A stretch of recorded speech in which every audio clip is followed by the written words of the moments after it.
Salam perkenalan. Saya Dr. Morgan Naidu dari Poliklinik Medi Asia Macang Bubuk. Peace. Dan tujuan utama saya membuat video saya ini untuk pertama kali adalah bukan kerana mahu berniaga atau mahu mendapatkan apa-apa habuan daripada sesiapa. Tetapi memandangkan jikalau saya tak buat video ni, masalah yang saya ingin sampaikan sejak 2008 mungkin takkan kesampaian.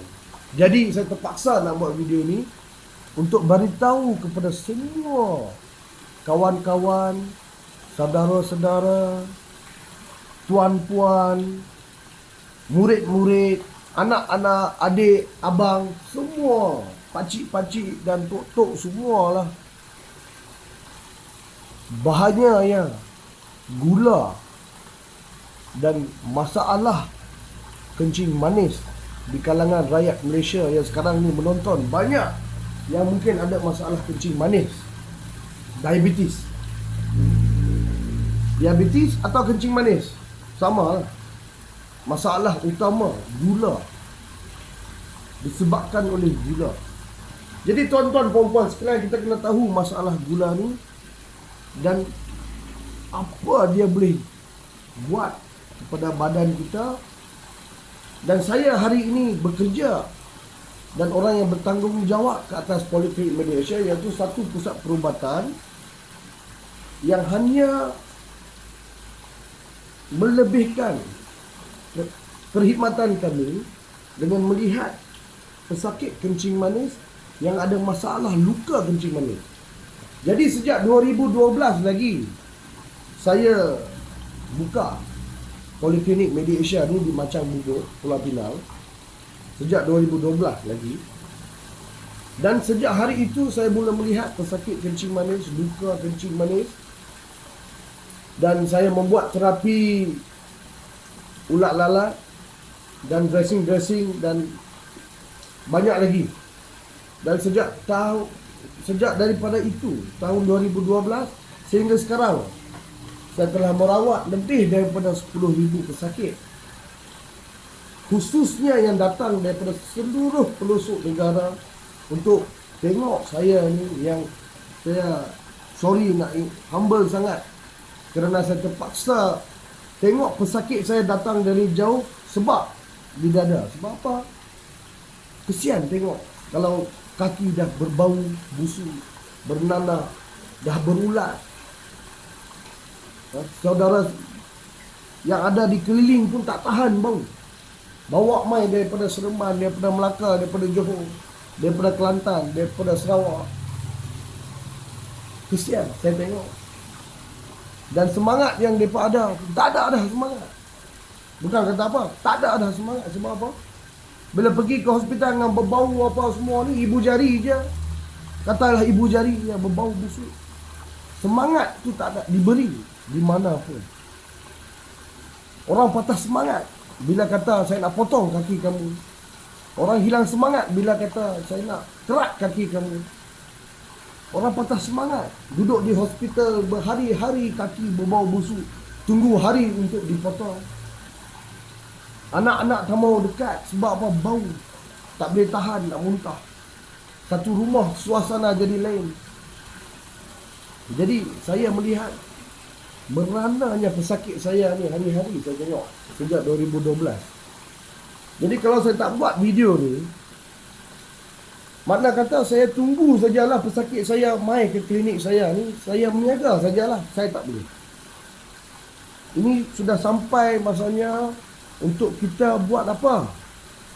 Orang kata apa? Orang putih kata prevention better than cure, iaitu kita lebih baik jangan ada sakit ni.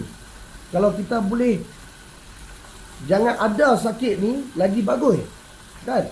Jadi lagi bagus kita jangan ada sakit luka kencing manis ni daripada ada luka ni. Jadi ada caranya. Sebab apa? Luka ni, yang luka sakit ni 70% kita boleh hindari. Jadi 70% kami prevented. Jadi kalau 70% luka-luka pakcik-pakcik kita ataupun pesakit-pesakit kencing manis ni kita boleh dihindarkan tanpa jadinya luka tu, awak kita tak buat. So it's the best for us to do that. Lebih baik kita buat kerja-kerja prevensi, jangan ada masalah luka kencing manis. Dan bagaimana caranya, bagaimana nak buat, ini step by step saya akan beritahu dalam kita punya video berseries.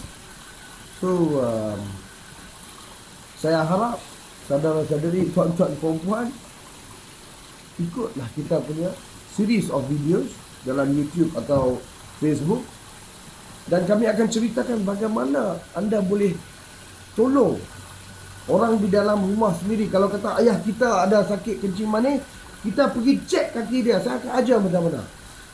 Pastikan mereka tiada risiko yang akan menyebabkan mereka ada masalah luka kencing manis. Sebab apa?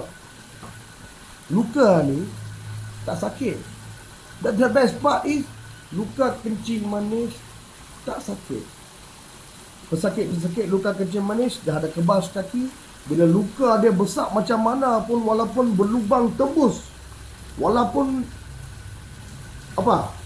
tulang-tulang dah reput di dalam, patah, walaupun dipijak, walaupun dikerat dengan pisau, tanpa ubat pelali atau apa pun, dia masih tak boleh nak rasa.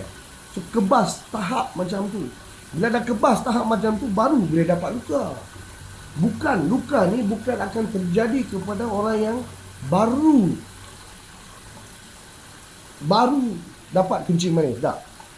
Dia kena ada kencing manis untuk at least 10 years, 8 years to 10 years, 15 years, 20 tahun. So golongan-golongan yang nak pencen adalah golongan yang paling tinggi berisikonya untuk dapat luka kencing manis. Golongan-golongan yang dah bekerja lebih 50 tahun. Para guru, bila nak pencen lah, guru akan dikerat kaki. Bila nak pencen lah, misi dikerat kaki. Bila nak pencen lah, pegawai polis dan tentera-tentera kita dikerat kaki mereka. Bukan sengaja dikerat. Jangan salah faham. Ada time dia, kita perlu pemotongan anggota atau jari. Itu kena faham. Tapi bukan semua yang ada masalah macam ni kena potong. Kita patut boleh mencuba dahulu. Dan jangan kita cakap pasal pemotongan diri sekarang ni. Sebab apa? Kita boleh hindari. 70% can be prevented. Lebih baik cakap pasal prevention. Kan? Tak payah jumpa siapa. Apa kita kena buat di rumah? Macam mana nak kawal kencing manis? Macam mana nak tahu kita ada masalah di kaki? Apa yang patut dibuat di rumah? Penjagaan kaki kencing manis di rumah amat penting. Kalau mak bapak, ayah-ayah dan juga saudara-saudari, siapa pun yang ada kencing manis sekarang ni, lepas tengok video ni, tolong pergi cek mak bapak anda, abah-abah, mak bapak, mak apa, semua angka-angka, cuba cek, cuba tanya mereka, kebas tak kaki? Kalau kebas, cuba semak kaki, dan saya akan bagi tahu dalam video seterusnya macam mana kita nak tengok kaki pesakit kencing manis yang mungkin ada risiko untuk dapat luka. Dan seterusnya pemotongan anggota, dan seterusnya kehilangan nyawa. Berapa banyak family yang sengsara, anak-anak kecil kehilangan mak bapak sebab masalah luka kronik kencing manis. Jadi tuan-tuan, perempuan, saya minta agar dengarlah apa yang saya boleh cakap daripada saya punya experience sejak 2012 merawat lebih 10,000 pesakit luka kencing manis dari pelosok negara yang datang, dan kami berjaya selamatkan mereka. Tapi ianya bukan satu-satu cara yang mudah untuk nak selamatkan luka kronik kencing manis. Bukan mudah. Ia amat susah sekali, memerlukan masa yang panjang, dedikasi yang tinggi, dan macam-macam lagi faktor-faktor. Jadi saya minta kita cuba prevention. We try to do prevention, which is the best for all. Thank you so much, and see you again. Dr. Morgan.